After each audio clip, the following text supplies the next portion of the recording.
우리가 새벽마다 빌레몬서의 말씀으로 함께 은혜를 나누고 있습니다. 빌레몬서는 사도 바울이 첫 번째 로마에 갇혔을 때에 기록된 편지라고 했고, 디모데 후서는 사도 바울이 두 번째 마지막 감옥에 갇혀서 죽기 전에 기록된 말씀으로 유언과 같은 사도 바울의 유언적 설교라고 불려지는 그의 고별 설교라고 할 수 있습니다. 바울은 디모데와 그리고 그가 책임을 맡고 있는 에베소 교회 공동체에 편지를 보내며 마지막 유언적 설교를 통한 당부를 합니다. 이 당부가 단순히 선택이 아니라 필수라고 하는 의미를 살려서 명령적인, 그러니까 강한 명령은 아니더라도 반드시 해야 한다라고 하는 마치 믿음의 선배 또는 신앙의 어르신으로서 그의 강력한 마음을 담아서 유언적 설교를 합니다. 특별히 이번 특별 새벽 기도회의 주제인 때를 얻든지 못 얻든지에 대한 말씀이 4장 2절에 있는 내용입니다. 개역개정 성경은 4장 2절을 때를 얻든지 못 얻든지라고 번역을 했고, 쉬운 성경은 언제 어디서나 항상으로 번역했습니다. 헬라어 성경에서 직역하자면 좋은 여건이든지 좋지 않은 여건이든지 항상이라는 말씀입니다. 때를 얻든지 또는 때를 얻지 못하든지 무엇을 하라는 말인가를 생각해 보면 말씀에 이어지는 내용이 그 말씀을 전하라고 명령을 하고 있습니다. 사도 바울이 순교를 당한 것이 AD 67년이라고 합니다. 그러니까 기원 후, 예수님이 이 땅에 오신 후 67년에 사도 바울이 죽었을 것이다 라고 알려져 있는데, 예수님께서 33년에 돌아가셨습니다. 그리고 그 33년에 사도 바울이 예수님을 만나고 회심했다면 33년부터 67년까지를 계산하면 약 34년이 됩니다. 그의 나이는 알 수 없어요. 그가 예수님을 만날 때가 몇 살이었는지는 알 수 없지만 그냥 추측으로 그가 20살에 예수님을 만났더라도 벌써 34년이라는 시간이 흘러서 54세가 됐을 것이고, 30살에 예수님을 만났다면 64세가 됐겠죠. 어쨌든 그건 정확하지 않고 예수님을 만난 지 약 34년이라는 시간 동안 사도 바울은 복음을 전하며 마치 한 곳에 머물지 않고 땅 끝까지 복음을 전하며 그는 살아왔습니다. 그리고 이제 마지막 디모데 그리고 에베소 교회에 보내는 편지를 끝으로 그는 이 땅의 삶을 마감하게 됩니다. 34년이라고 하는 목회를 생각하자면 그렇게 목회하시는 분도 있습니다. 전도사 때부터 쉬지 않고 이 길을 걸어왔다면 적어도 그 정도 34년 또는 그 이상의 목회를 하실 수 있어요. 70까지를 생각한다면 충분히 34년 또는 그 이상의 목회를 하실 수 있는 시간은 됩니다. 보통 이 정도 되면 전문가 그 이상을 넘어서서 정말 이 길의 달인이라고도 할 수 있을까 싶습니다. 어쨌든 외길을 걸어왔고 사도 바울은 이 길에 최선을 다했습니다. 그 정도 했음에도 불구하고 사도 바울은 때를 얻든지 못 얻든지 계속해서 그 말씀을 전해야 한다라는 유언을 지금 또한 남기고 있는 겁니다. 갈라디아서 1장 9절 또 빌레몬서도 마찬가지인데, 사도 바울이 소아시아의 교회 편지들 가운데 빠짐없이 등장하는 내용이 거짓 복음에 대한 내용입니다. 말씀을 왜곡하고 또는 예수 그리스도만 믿음으로 구원을 받는 것이 아니라 할례를 행해야 된다는 등, 절기를 지켜야 된다는 등, 율법을 지켜야 된다라고 하는 것들, 전혀 예수님의 말씀이 아닌 것들을 첨부해서 예수님만 믿으면 구원을 받는 것이 아님을 전했던, 이걸 거짓 복음이라고도 말을 했는데, 이 거짓 복음을 전하는 자들에 대해서 갈라디아서 1장 9절의 내용은 저주를 받을지어다 라고까지 사도 바울은 강하게 경고하기도 했습니다. 구원을 받지 못할 정도가 아니라 하나님의 강력한 심판을 받게 될 것이다. 그러니 거짓 복음을 전하는 자들은 조심하라는 얘기겠죠.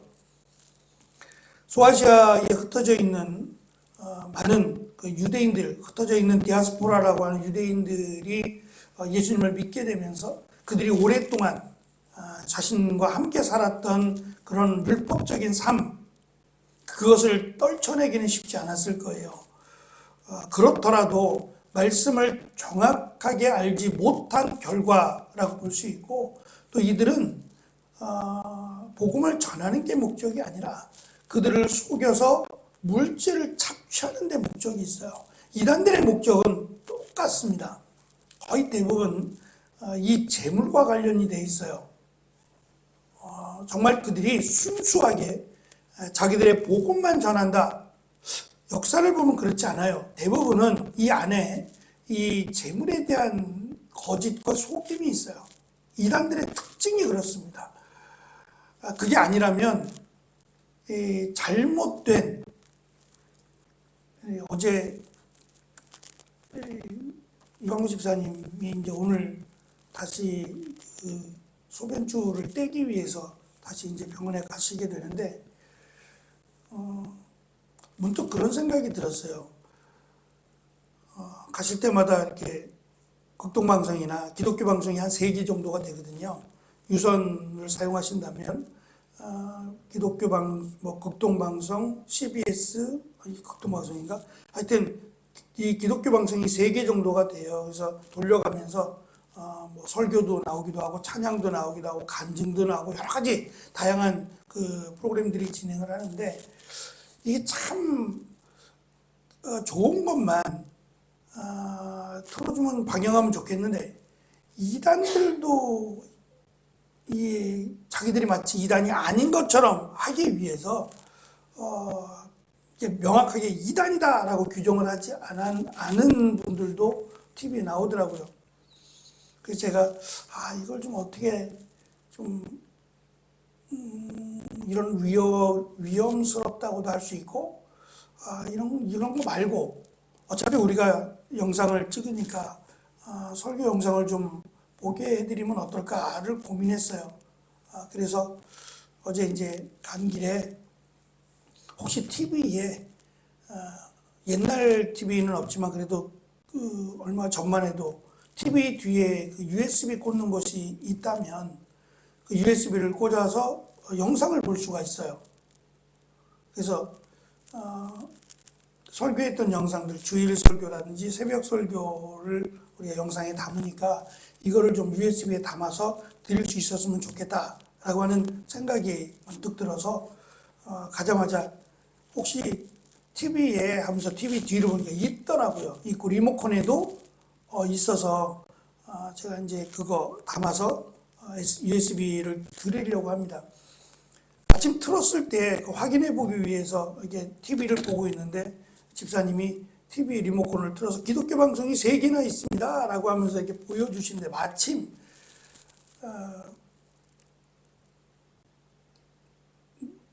저는 이제 확실하게 이단으로 알고 있는데,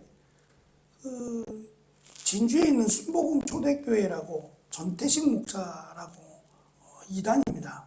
순복음의 옷을 입었어요. 원래는 아닌데 자기가 이단이 아니다라는 것을 아마 속이기 위해서 순복음 교회의 옷을 입었습니다. 교묘하게 그렇게 합니다.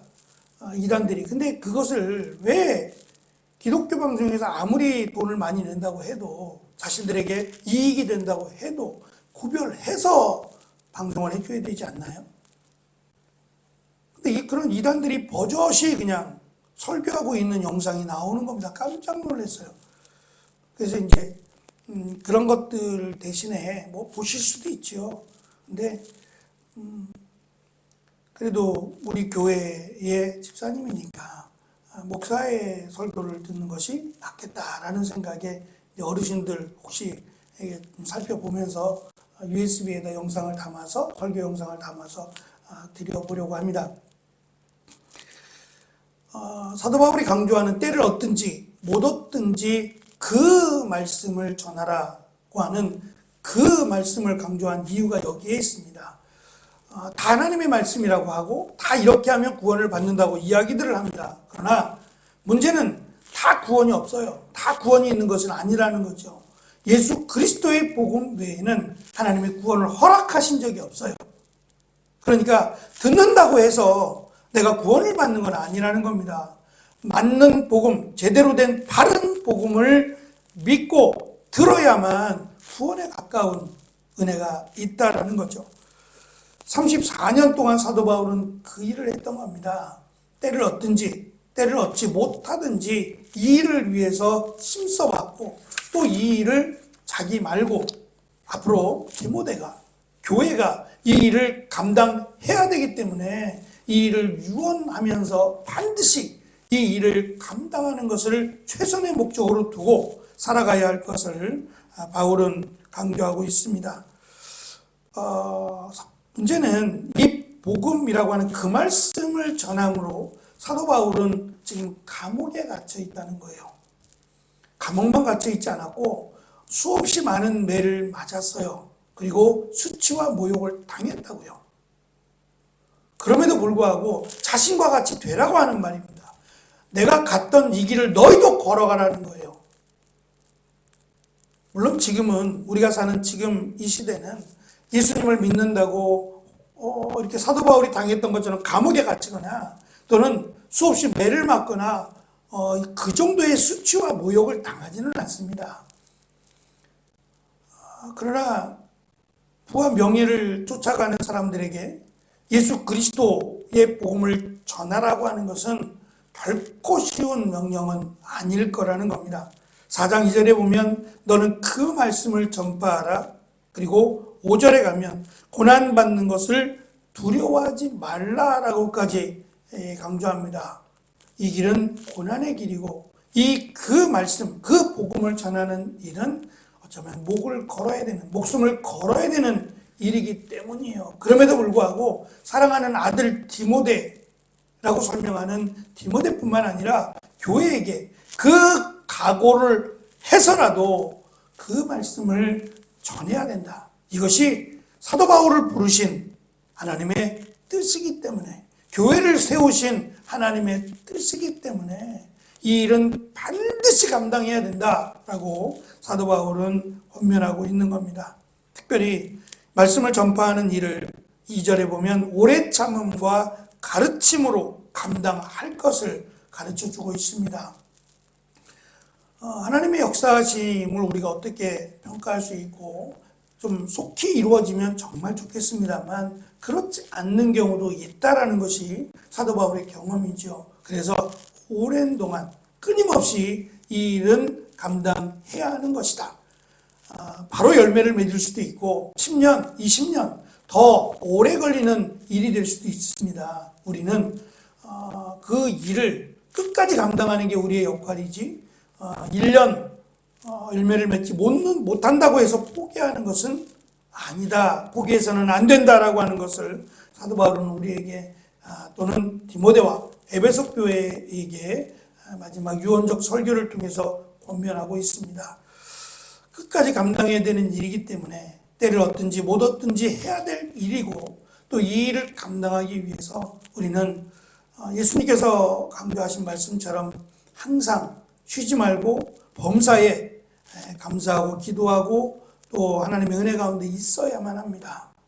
왜냐하면 이 길이, 이 말씀이 쉬운 말씀이 아니기 때문이죠. 그러나 분명한 것은 하나님의 구원, 하나님의 은혜와 축복이 여기에 담겨 있습니다. 병이 낫고 또 내가 원하는 대로 이루어지고 그것도 중요합니다. 그러나 이것보다 훨씬 더 비교할 수 없을 만큼 중요한 것은 역시 구원입니다. 우리가 장차 가야 할 오늘 말씀에 보면 산자와 죽은 자를 이라고 설명해요. 우리가 살아있을 때 예수님이 오셔도 또 우리가 이 땅을 떠난 뒤에 예수님이 오셔도 동일하게 구원은 예수 그리스도의 이름으로 결정이 되기 때문입니다. 그래서 예수님께서 나를 부르셨다, 나를 사도로, 나를 자녀로, 제자로 삼으셨다라고 한다면 거기에 따른 의무가 있는데, 그것은 때를 얻든지 못 얻든지 복음을 전파하는 겁니다. 왜냐하면 우리는 부족해서 그 사람을 구원할 능력이 없어요. 그러나 우리가 전하는 복음, 그 복음 안에는 그들을 예수 그리스도의 이름으로 구원케 하는 하나님의 능력이 담겨있기 때문입니다. 그래서 그가 34년 또는 33년에 마지막 목회를 하고 또 복음을 전하는 이 사명을 맡아 달려오다가 이제 마지막 이 땅을 떠나가기 전에 그가 유언으로 때를 얻든지 못 얻든지 이 말씀, 그 말씀을 전할 것을 남겼다면 우리가 그 유언을 받아서 이 일을 감당하고 있는지, 또 감당해야 하는 것을 잊지 말고 우리가 이 사명을 끝까지 감당해내는 귀한 은혜가, 또 이 일에 하나님의 도우심이 우리 가운데 넘쳐나는 귀한 2024년이 될 수 있는 은혜가 있기를 간절히 축원합니다. 기도하겠습니다.